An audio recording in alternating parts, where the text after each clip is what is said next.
Assalamualaikum, selamat berjumpa kembali ya teman-teman ya. Ini alhamdulillah ya, setelah menunggu sekian lama akhirnya kedua indukan Mozambik ini ya sudah menetas ya. Alhamdulillah anaknya ada 3 atau 4 ekor ya, kita akan lihat dulu ya. Mudah-mudahan jadi ya. Terlihat sih kalau hitungan hari sudah masuk di menetas ya. Kita akan lihat ya di batukannya.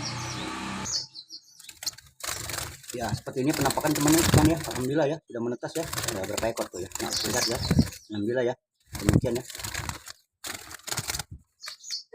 ya karena indukannya terlalu giras ya. Ya mudah-mudahan bisa tumbuh sehat walafiat ya, amin ya robbal alamin. Terima kasih.